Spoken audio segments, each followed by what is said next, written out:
Bismillahirrahmanirrahim. Assalamualaikum warahmatullahi wabarakatuh.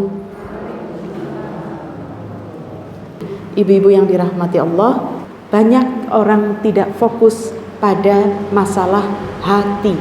Seorang sebelum melaksanakan, banyak orang ngati-hati nih masalah puasanya, masalah sholatnya, masalah sodakohnya, tapi tidak ngati-hati dengan urusan hati. Apa itu urusan hati? Ya, urusan perusak hati itu ya penyakit-penyakit hati, yaitu diantaranya adalah tidak ridho, tidak ikhlas. Ya, apa ada orang puasa tidak ridho? Ada nggak Bu? Ada ya. Iya. Contohnya apa nih Bu? Lah jenar puasa, bapaknya gaji orang munggah gitu ya. Padahal anak-anak mau buat sahur harus makan daging ya, atau makan ayam tiap hari gitu ya. Nah, itu masalah dunia lah ya. Nah, ini ada yang berkenaan dengan masalah haid misalkan. Aduh Jen, wis jam 5 kena haid. Ini kalimat aduh ini menunjukkan gak ridho nih Bu. Seolah-olah Allah salah memberikan aku haid. Mbok ya, oh ya. Kadang-kadang kita ngenyang, mbok ya haidnya nanti bermaghrib. Ya, Masya Allah. Atau ya tadi jam 11 pas lagi lapar-lapare gitu ya. Ya Allah. Nah, ini jangan dikira Bu, ini menunjukkan seorang yang tidak ridho dengan takdir Allah. Ya ini orang yang tidak ikhlas, tidak ridho. Ini baru masalah kena fitrah. Maka orang yang tidak ridho dalam masalah takdir Allah, bisa jadi dia akan tidak ridho dengan takdir-takdir yang lainnya. Jen, wis pertengahan Ramadan THR urung metu. Jen, wis lagi berpegan daganganku belum laris. Aduh, aku mau mudik tapi belum ada ini. Terus saja. Ini menunjukkan orang yang tidak ridho. Ini siapa yang rusak? Hatinya yang rusak. Hatinya tidak ridho dengan ketetapan Allah. Maka orang yang banyak berkeluh kesah, jangan dikira Bu, puasanya sah sampai sore nggak batal. Tetapi di mata Allah puasa itu bisa rusak.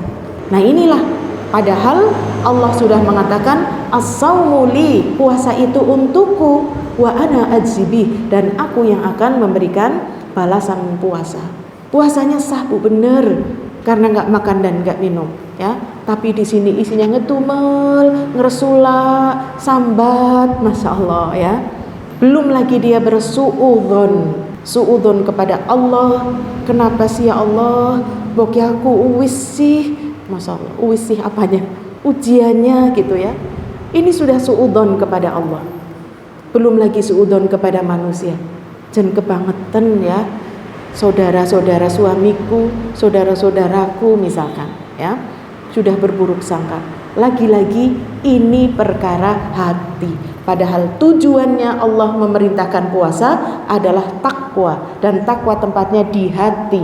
Orang yang bertakwa dia tidak akan banyak ngeresula, tidak akan banyak suudzon ya, tidak akan banyak berburuk sangka tadi ya, tetapi hidupnya penuh dengan keridhaan, penuh dengan keikhlasan ya, penuh dengan tawakal kepada Allah. Makanya ibu-ibu yang dirahmati Allah, Imam Ghazali mengatakan derajat orang yang berpuasa itu ada 3. Ada puasa yang paling rendah, ini derajat terendah adalah puasanya orang awam, orang kebiasaan, puasanya anak-anak gitu loh ya. Anak-anak tuh kalau puasa gimana Bu? Nggak makan, nggak minum gitu ya, tapi mungkin tidur terus, nonton TV terus, main terus ya. Nah, ini derajat yang terendah. Insya Allah kita sudah tidak di sini lagi. Ibu-ibu sudah banyak duduk di majelis ilmu, sudah banyak menerima ilmu, insya Allah bertambah. Minimal derajat yang kedua, puasa secara panca indera. Matanya tidak melihat satu yang Allah larang, mulutnya tidak mengucapkan kata-kata yang Allah tidak sukai. Karena Allah mengatakan, aku gak butuh puasanya orang yang dia masih mengucapkan kalimat dusta, qauluz zur, kalimat kata-kata yang menyakiti ya, mungkin riba, mungkin mencela, mencaci, memaki. Kata Allah, aku gak butuh. Menurut dirinya dia sah dari pagi sampai sore, tapi Allah gak butuh.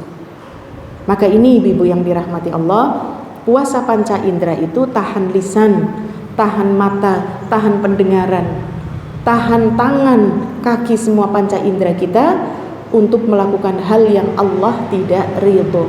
Dahulu, ibu-ibu yang dirahmati Allah, seorang itu bisa selamat ketika tidak keluar rumah ya Bu, nggak ketemu orang, nggak ngomongin orang, lah selamat gitulah ya. Tapi sekarang siapa yang jamin ya Bu? Rumahnya dikunci, kamarnya dikunci, ya kan? Jempolnya ngomaih orang, nyaci orang, jempol Bu, lisannya diem ya. Tapi jempolnya sebagai pengganti lisan. Inilah jempolmu harimaumu, ya Allah.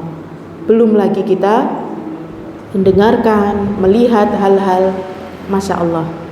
Ibu-ibu yang dirahmati Allah, derajat yang ketiga, sebelum saya nanti mengulang lagi, derajat yang ketiga adalah puasanya orang yang khusus di atas khusus. Selain dia tidak makan, minum, dia menahan panca indera, hatinya juga ikut berpuasa. Hatinya tidak suudon, hatinya mudah memaafkan, ya, hatinya tidak punya perasaan iri, dengki, hasad, tidak bisa memaafkan, pendendam, ya. Karena ini semuanya amalan hati itu adalah, baiknya hati itu adalah indikator baiknya amalan. Hatinya bersih, puasanya bersih Bu.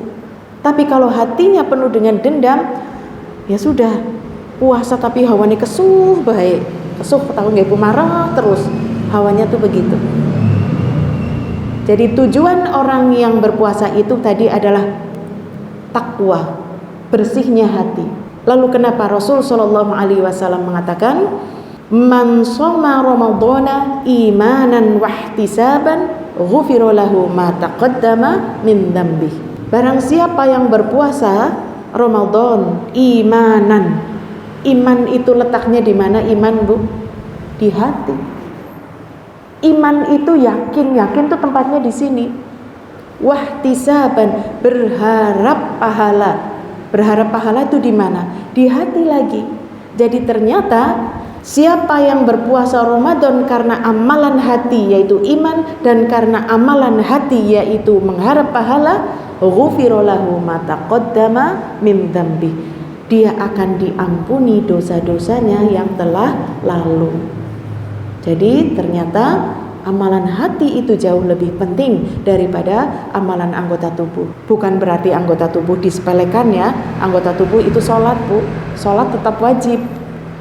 Tapi ingat, seorang yang melaksanakan sholat tetapi hatinya penuh dengan kotor, sholatnya khusyuk nggak Bu?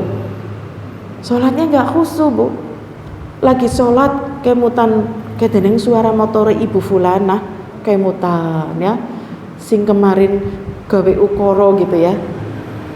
Kemudian baru saja lagi sholat ada kelentap kerudung ijo, aduh kai bukai apa ya, Masya Allah, ada kerudung hijau misalkan ya. Jadi seorang yang hatinya kotor, hatinya rusak, itu semuanya mempengaruhi amalan.